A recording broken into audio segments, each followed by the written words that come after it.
Segunda-feira, você sabe, é a participação do nosso psicoterapeuta clínico, Fernando Vieira Filho, participando com a gente e trazendo aí mais um tema importante. Segunda-feira é dia de trabalho duro e o tema vai ser trabalho. Boa tarde, Fernando. Boa tarde, Faria. Mais um dia aqui participando com a gente e esse tema que falar de trabalho, trabalho duro, né?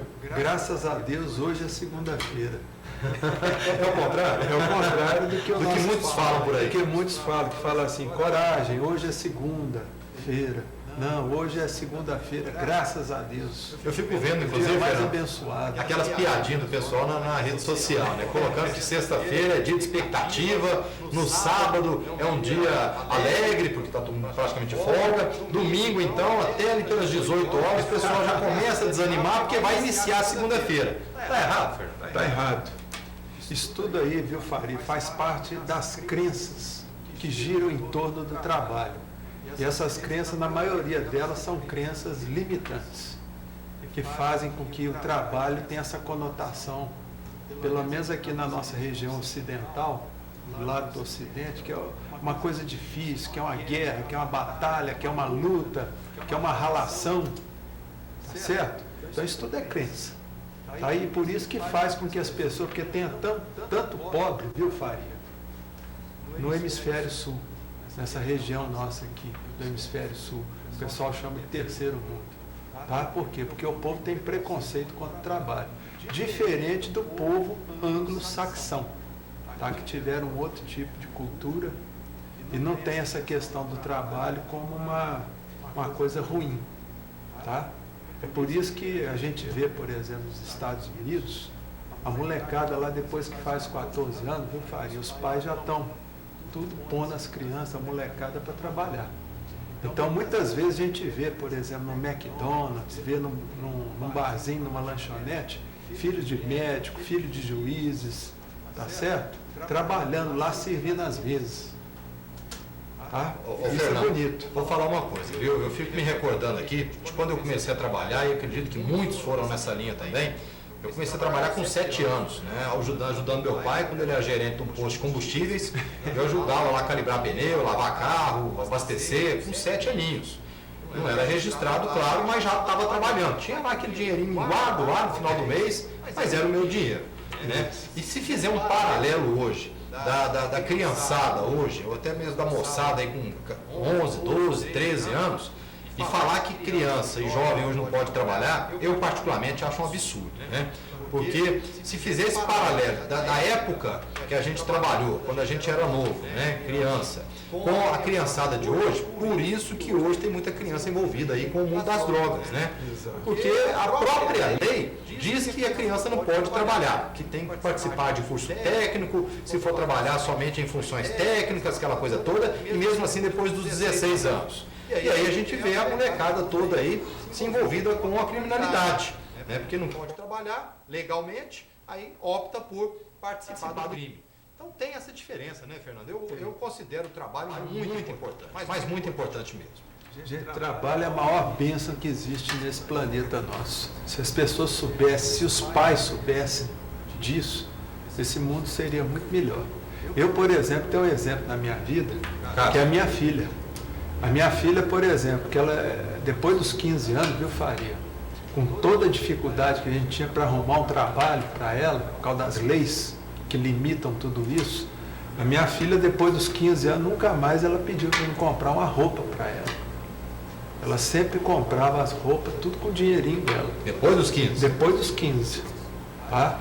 Ela quis fazer bijuteria, aquelas coisas, a gente estimulava. Mas aí, daí pra frente, até hoje, eu nunca mais comprei uma roupa para minha filha. Hoje ela é empresária, tem um restaurante lá em Tuiutaba. Mas é isso aí, viu, Faria? Realmente a gente vê essa dificuldade. E quando eu fiz isso com a minha filha, pus ela para trabalhar, até os meus parentes me criticaram. Mas você estava consciente disso? Estava consciente. Criticou parente meu, falou que isso, é um absurdo, pôr a filha para trabalhar, não sei o que. Eu falei, não, mas isso é para moldar o caráter dela. Tá certo? Então é isso aí, meu pai.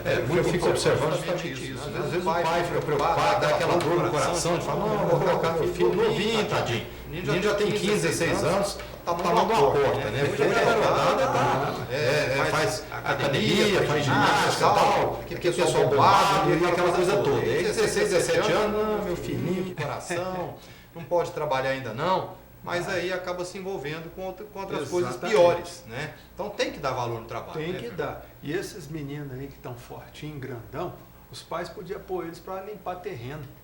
Pegar o cabo de enxada e entregar para o filho, falar, meu filho, vai limpar o terreno do papai tem 2, 3, 4 terrenos, você vai limpar os terrenos e vai capinar tudo e vai ganhar um dinheirinho.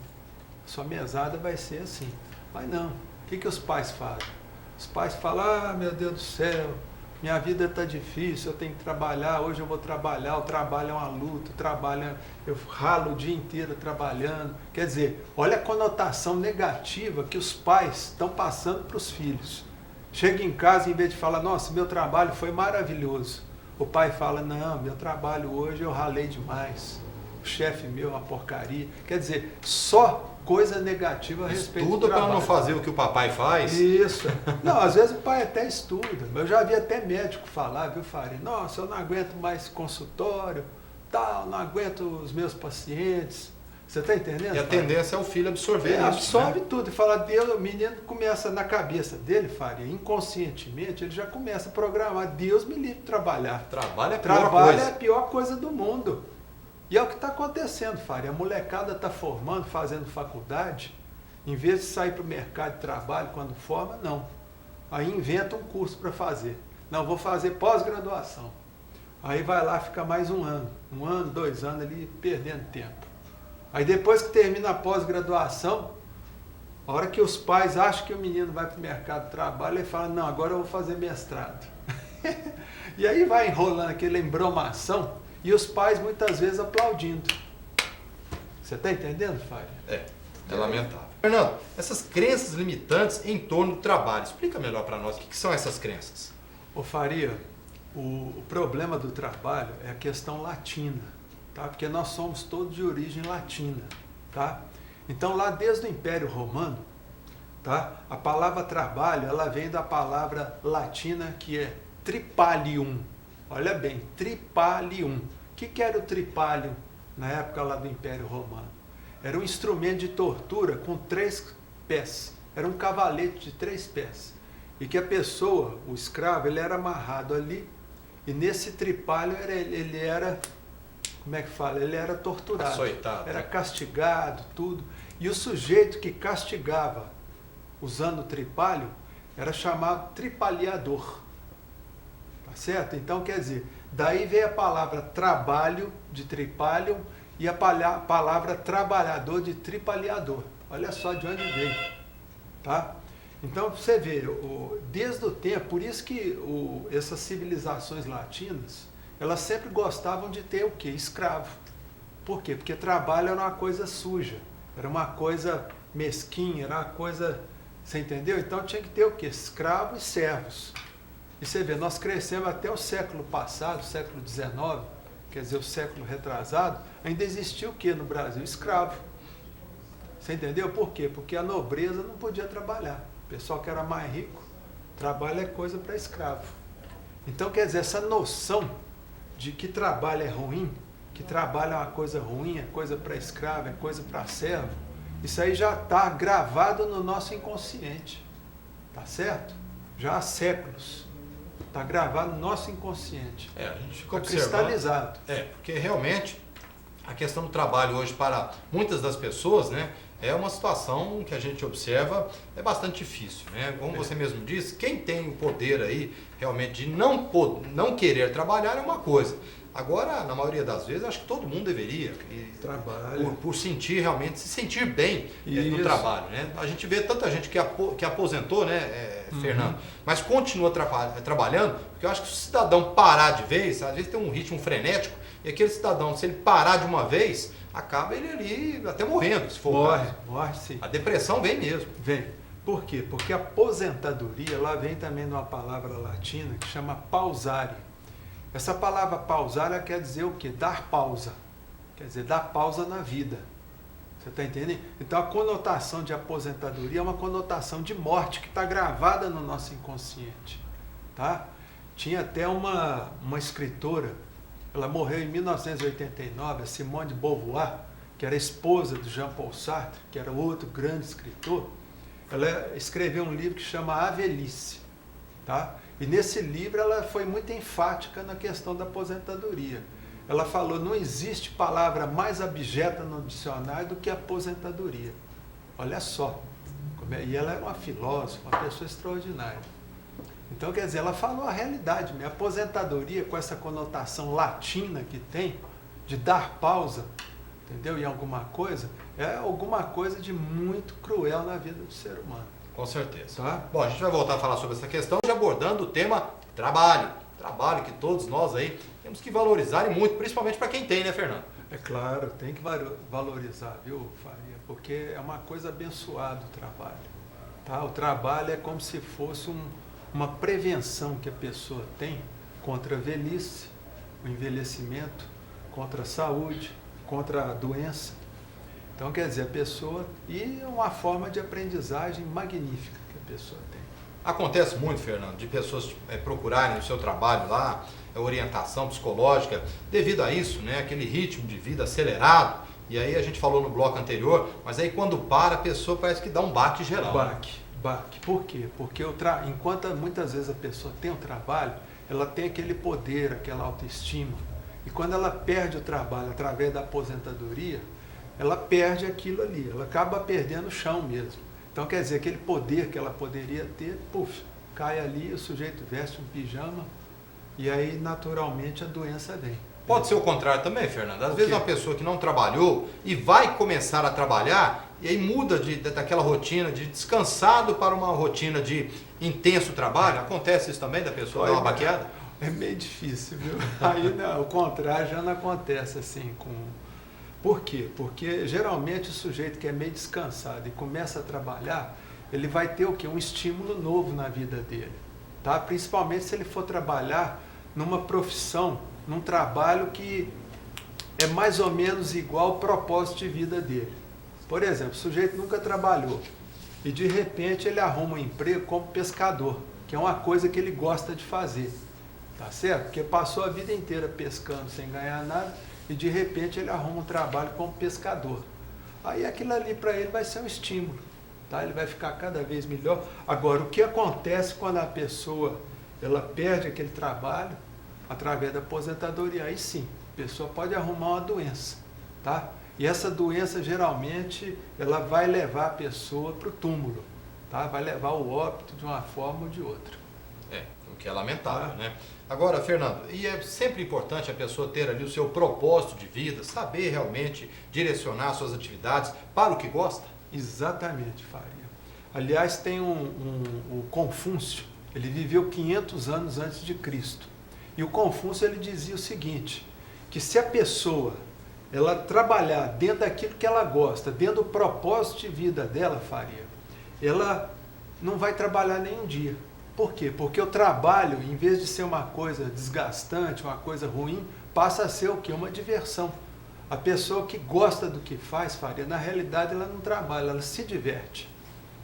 Interessante. Tá? É muito bacana isso. Então a gente tem que buscar o quê? Aprender e descobrir qual que é a sua missão de vida, qual que é o seu propósito. Se você conseguir alinhar o seu propósito com o seu trabalho, pronto. Você vai viver para mais de 100 anos. É o que a gente vê, inclusive, nos jovens aí, né? Até pouco tempo a gente trouxe uma matéria aqui também, da Universidade de Uberaba, as oficinas que estavam tendo lá, para os jovens começarem a se identificar com o que quer para a vida, né? Exatamente. A gente vê, conversa com jovens universitários principalmente, eles estão fazendo determinados cursos, você vai perguntar para ele, nem sabe por que ele está fazendo aquele curso, né? E vai ser pior ainda quando ele formar, porque ele fala, não, eu formei, mas não era o que eu queria. Exato. E aí pronto, né? É igual tem jovem, por exemplo, que forma, às vezes nem termina a faculdade que está fazendo, Faria, e já passa para uma outra faculdade. Aí o papai vai lá, paga, quer dizer, o pai faz isso, o pai faz aquilo, troca de curso. Eu já vi casos, por exemplo, de jovem que trocou de curso 3 vezes num ano. E ele não definiu. Não definiu. Você está entendendo? Por quê? Porque não tem propósito de vida. Então a pessoa ela tem que descobrir esse propósito de vida dela. Com certeza. Tá. Ô Fernando, também com relação, você comentava com a gente nos bastidores, e aí a gente traz esse assunto aqui realmente para o programa, Porque a gente vê que os próprios veículos de comunicação, principalmente rádio, televisão, que trabalham diretamente com o telespectador, com, no caso o internauta, a rádio com o ouvinte, a gente vê que às vezes o próprio apresentador desestimula a pessoa do trabalho. As mensagens que eles passam na segunda-feira é como se fosse o pior dia da face da Terra. Eu vou falar aqui, porque eu não sou jornalista, então eu posso falar, tá? Tem, por exemplo, um programa que passa de jornalismo, que começa às 8 horas na TV Globo, tá? E lá tem um apresentador desse programa, vou falar o nome dele, que é o Chico Pinheiro, tá? O Chico Pinheiro, ele tem uma mania de toda segunda-feira, Faria, chegar e falar, gente, coragem, hoje é segunda-feira, com ironia. Como se fosse o pior dia do mundo. Pior dia do mundo. Então, quer dizer, eu acho aquilo muito negativo. Por quê? Porque de forma inconsciente, ele está se entregando. Ele está entregando o jogo dele. Porque se tiver gente lá na Globo, do RH, que entende esse tipo de linguagem, que a gente chama de linguagem subliminar, quer dizer, ele está dando tiro no próprio pé. Porque se eu fosse do RH lá da Globo, eu ia dispensar o Chico Pinheiro. Eu ia despedir ele lá da Globo. Para se ver tanto porque ele não gosta do que faz. Para ver o tanto que essa situação é melindrosa, né? É bastante. A gente tem que analisar fatos, porque a gente até, para quem acompanha telejornais, né, Fernando? Isso. A gente observa o seguinte, sempre começa com notícias ruins, pode observar. Sempre começa com as notícias ruins, vai quase que o telejornal inteiro, chega no final, o que acontece? Termina com notícias boas. Isso. A tendência é como se diz, depois de tanta coisa ruim, você termina com uma coisa boa, a pessoa se identifica Exato. com aquilo, né? Acha que realmente, como se diz, a situação tem jeito. Então é mais ou menos por aí. E no caso do Chico Pinheiro, a gente sabe, é um excelente profissional, tudo, só que ele está direcionando, às vezes, a fala e o comportamento dele para o que é errado. Né? Porque ao invés de você estimular uma pessoa a gostar do dia, mais uma semana que está começando, um dia de trabalho realmente, que é muito importante. Quantas pessoas não gostariam de estar trabalhando e às vezes não podem por algum problema. Exatamente. Né? E aí me aparecem determinados companheiros da comunicação que agem contrário a isso. Né? Se fosse uma sexta-feira, a gente já observa o contrário. Até que fim é sexta-feira. Mas é o que ele fala. Justamente. Também na sexta-feira ele fala, graças a Deus, hoje é sexta-feira. Ele fala desse jeito. Então, quer dizer, graças a Deus, por quê? Você está entendendo? Parece que está valorizando só a sexta-feira. Isso, né? como se fosse a sexta-feira, por quê? Porque sábado as pessoas geralmente não trabalham. Então, quer dizer, isso é um desrespeito. Quer dizer, não é que ele faz isso por mal, viu, Faria? Ele faz isso de forma inconsciente, tá? Porque isso é um desrespeito às pessoas que são inválidas, tá? As pessoas que são doentes, que não podem trabalhar e que gostariam de trabalhar, tá certo? Pessoas que têm doença mental, que gostariam de trabalhar, são aposentadas com 30, 40 anos, né? Quer dizer, é um desrespeito a essas pessoas. Com certeza. Tá? Eu considero dessa forma. Bom, vamos fazer mais uma pausa, vamos para as Parabéns. secretarias. Bom, Fernando, já estamos caminhando aqui para o final do programa, só para a gente fechar esse tema do trabalho, eu acho importante a gente estar falando e finalizar o nosso programa, porque daqui a pouquinho a Renata já vai falar, já está a postos aqui, ela vai encerrar também com esse tema do trabalho. O trabalho é uma bênção, Fernando? É uma verdadeira bênção, viu, Faria? E tem que ser estimulado nas crianças, nos jovens, e o governo tem que largar de ser besta, tá? E diminuir essa faixa etária para poder trabalhar. Parar com essa bobagem, só depois dos 18 anos que pode ter carteira assinada. Isso é uma palhaçada. Você desculpa eu falar isso aqui. Mas é verdade. Tá? Eles tinham que fazer igual nos Estados Unidos, abaixa para 14 anos. Lá nos Estados Unidos o começo é 14 anos. Ou seja, ele mostra a incompetência do governo, né? Porque tendo como fiscalizar, tendo como acompanhar, um jovem de 14 anos, ele sabe muito bem hoje o que ele está fazendo. Claro que a gente não quer aquele trabalho escravo infantil, nada disso. É aquele trabalho que realmente o jovem pode começar ali a desenhar o que vai ser o seu propósito de vida, que é o que a gente falou aqui, o seu propósito de vida para os próximos anos. Ô Faria, esse negócio de trabalho escravo de criança, claro que tem. Mas isso aí é uma desculpa que o governo usa, você está entendendo? Para não olhar para o problema verdadeiro que tem no Brasil. Tá? Criança com 14 anos, nos Estados Unidos, ela já responde por qualquer crime, depois dos 14 anos. Então, quer dizer, a criança com 14 anos, ela deveria ser estimulada ao trabalho. E o limite para carteira assinada tinha que baixar para 14 anos, sim senhor. Com certeza. Tá? Fernando, na câmera aberta aqui, um grande abraço, mais uma vez, Faria. participando com a Muito gente, obrigado. trazendo sempre um tema bastante fantástico para a gente abordar aqui. E aí vamos